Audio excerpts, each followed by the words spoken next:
my back hit the back of this pickup truck. And when my back hit it, I couldn't move. And he came down and he caught me right in the tip of my eye. Yeah. And I could feel like the corner of my eye right here, like growing out of my head, you know? I could see it going over my eyeball a little bit. And I looked right into his face, and I see his face like, I got him. No, he was happy he got me. But we really freaked him out. All of a sudden, I just stepped back, and I went, ooh, good one. That was a good one.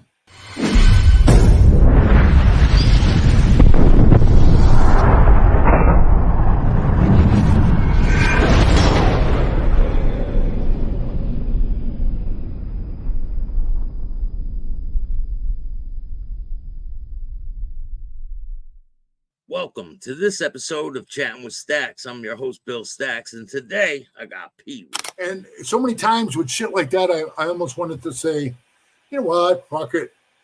I'm just going to close this shop. But you know why I didn't close it? Because I kept it open for the club. I made that the place to be. Come on, man. Out of one house on the upper floors, I had bunk beds built for 34 fucking members to sleep in that upstairs. 34 members. So they would come and they would all sleep there during the runs. And I would charge them $200 a person to stay there. And somebody said, well, that's a lot. No, it ain't. That's a room, a bed, and 3 meals a day. That's really I would go out and spend $2,000 in food. And every night somebody like, we're in a club is like, hey, who's cooking tonight? Billy is. Billy Staxx is cooking. What are you cooking, Billy? Whatever you're good at, man. Spaghetti, meatballs. That's what we're eating tonight. That's what you're cooking, Billy. Me? I was a big meatloaf guy. I cooked, ready? 25 pounds of meatloaf. 25 pounds. Yeah. Guys come up, hey, there ain't no more left. And I'm only talking about 20, 25 guys, maybe. Yeah, you guys are out there grilling and having a good time. Yeah, and if you wanted a sandwich, there was a sandwich. If you wanted a soda, there's a soda. That's what I'm just saying. You know, I even had free hot dogs downstairs. I had a hot dog machine. And then the cops came in there one day, you know, the way they fuck with me all the time. And they said, do you have a vendor's permit? I said, I'm not selling hot dogs. I'm giving them away. Like, you come in the shop, I say, hey, have a hot dog. You hungry? Yeah. So why would I need a vendor's license? I'm giving them to you. What's the difference if I cook them on a fucking grill outside and hand them to you, or I got them on my little hot dog cooker? But yeah, they just came in to bust my balls, told me I couldn't use it without a vendor's license. They do that to you a lot. They fuck with you a lot. I made so much money in that shop before I became a Hell's Angel. 18,000 I take home. After I became a member, my business went downhill. Downhill so bad, man. I'd be lucky if I left there with $5,000, Billy. I do 200 tires before I was a Hell's Angel on my tire machine. The last year I was in there, the last year I was open for business was 2010. When I quit, yeah, I sold, ready? 6 tires. 6. Why? People not want to go there? Like, what was? Yeah, they don't want to come there. They don't want to go there because, you know, the club guys are all standing out in front. It's intimidating. You walk up at your old lady, you're like, well, let's go and see what kind of, man, I don't know, you know, 20 guys. You don't walk up there saying, excuse me. You know, somebody said something smart to them, or because I did have that happen where I was talking to a customer and I told him, hey, he's a good customer. Come back every year. I told him, hey, I'll have your bike done tomorrow. You just come get it. He says, thanks, PeeWee. I appreciate it. And I had this member walk over who's not in the club anymore. We beat him up and we threw him out, blacked out his shit. Oh, yeah, because he was a thief. He was a meth head. He always had the scabs all over his face. And he stole from a good friend of ours. We got him a job, and he rips the guy off. So we threw him out of the club. And then he went and joined another 1% club, and then they threw him out of that one too. So now he's just a fucking piece of shit like he is. But he You was had the guy who bought the motor or something, and what, he got into a fight with the guy? no, I did work on the guy's bike, and then he walks up, all drunk, and he tells the customer I'm talking to, "You got a stupid hat on." And the guy looks at him, and he had a Hell's Angel hat on. Remember? And he goes, "Well, you got a stupid hat on too." So, he squares him. I push him. I said, "Hey, there's a customer of mine. Back the fuck off. You're the one that started walking up here with this stupid hat thing. You got that coming. Now back off." Because he knew I would have lit him up right there. So he backs off. I tell the other guy, "Just come back tomorrow, bro. I'll have your shit ready. I'll have it ready for you." And he goes, "Okay, Pee-wee, thank you." I turn around. I maybe took 5, 6 steps. I hear this. Yeah, I turn around, look, he's laying on the ground. Oh. Now, here's the thing. Cops are standing across the street. I swear to God, they're in the bushes. They were hiding him. I'm being a little, facetious, but they come running out from behind bushes, bro. I'm not bullshitting you. Like 20 cops. I'm like, what the fuck? And they chase him up the alley, and he takes off. And, they caught him. Naturally, they caught him. He went in front of the judge. The judge gave him 30 days. I told his charter at that time, I'll say his charter, he was in Colorado, Denver. I told his charter, "Hey, when he gets out of jail, you tell him to come to Vegas, because he disrespected me in my shop by doing that to my customer. And me and him and I are going to do a little dance, Yeah. And they said, "Okay." And he got out, and he avoided me for 6 months, bro. He wouldn't even come see me. Finally, he went to New York, and New York guys loved me.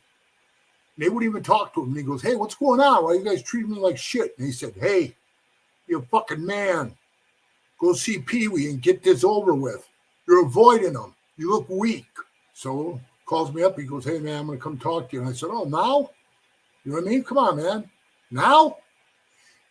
If he would have came and talked to me right away, maybe I wouldn't have lit him up, bro. Maybe I told you I could be the bad of the bad if you want me to. And also I got a kind side to me, Yeah. But he made me wait. So now, no, the waiting game, nah, man, I got to fuck you up, So he gets on a plane. He comes to Vegas. We're in a bar. He says to me, "Hey, man, we really got to do this." And I said, "Yeah. You ready? Let's go outside." He goes, "Man, I really don't want to do this." And I said, "Well, I don't care. You ain't got a fucking choice. Either we're going to go outside or I'm going to do it right here." And we were in a bar full of people. Didn't want to really do it because of cameras and shit like that. So we went outside between the trucks, and man, I don't know what the hell held him up, man. I gave him a beating from hell, I mean, he had like big knots in his head where my knuckles were hitting his forehead. And I dropped him like 3, 4 times, and I said, "Stay down, man." Like, the Hell's Angel thing, "Stay down." And all he had to say to me was, "I'm done." I would grab him, give him a hug, said, "We're done." I played it exactly the rules were. I was right on that track. So he finally, he got up. We're between 2 vehicles. And, I was kind of moving, doing my little move around thing. He was throwing haymakers, and I was like, ducking him. And then my back hit the back of this pickup truck. And when my back hit it, I couldn't move. And he came down, and he caught me right in the tip of my eye. Yeah. And I could feel like the corner of my eye right here, like growing out of my head, I could see it going over my eyeball a little bit. And I looked right into his face, and I see his face like, I got him. He was happy, he got me. But we really freaked him out. All of a sudden, I just stepped back, and I went, "Ooh, good one. That was a good one." Then I put my hands together and went, "Okay, man, try these for size," right? Now he knows I'm really going to kick it up a step, Yeah. I hit him with about a 4-puncher. He fell in the wheel well. He's laying over the tire. I told him, stop, man. Stop before I end up killing you. And man, he turned around. His mouth was all full of blood. His eyes were fucked up. And he turned around. He said, oh, I'm done. I'm done. I grabbed his hand, pulled him up, gave him a hug. I said, let's go in and have a beer. I'll buy you a beer. And he said, no, I'm just going to go to my motel room and lay down. A friend of mine, who's still a friend to this day, he runs a bike shop in Vegas. His name's Kenny. Kenny always fucked with him, and Kenny would say, hey, what did it feel like getting hit from PeeWee, And I said to him, why do you do that, bro? He fires him up every time he sees him. And I already kicked him out of the club. When he came to Vegas and he stole and we kicked him out, that's when Kenny was fucking with him. And Kenny goes, oh, it's so funny. He tells me every time you hit him, his whole body went fucking numb. And he wanted to fall to the ground and just lay there, but he couldn't, He wanted to show face, So I give him an attaboy for that. But I did give him a pounding, bro. But he gave me a black eye. That's one of three in my whole life. But that don't say much. That don't say much because my ex-wife gave me one. Oh, so you had three black eyes in your life? Only three. Yeah, and my wife gave me one of them. How'd your wife give you one? We were arguing in high school in the car, and I bought her a pearl ring, and it was a big pearl ring on her finger. And we're driving along, and as we were driving along, I'm arguing with her. She threw this is how long ago this was. She pulled my tape deck out. It was on a slide rack underneath the old taxx. I remember those, Yeah, you used to take them with you, right? Yeah, she pulled it out, threw it out the window. And I gave her like a little backhand, on her cheek, give her a little slap, and I said, I can't believe you did that. I think it was like $120 back then. It was like $1,000 to me. Yeah. And she goes, oh, you dirty son of a bitch. You slapped me? I'm driving the car, bro. I'm driving like this. And she held up, pow, right in the side of my eye.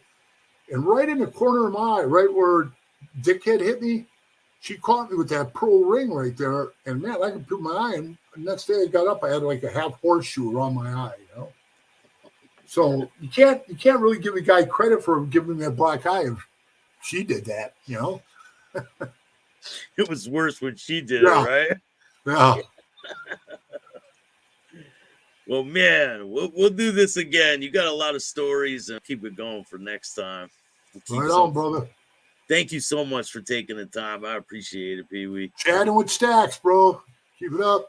If you guys like this show, hit the like button, subscribe, hit the notification bell so you can get my videos every time they drop. And if you don't like this show, do fucking bad. Start your own podcast.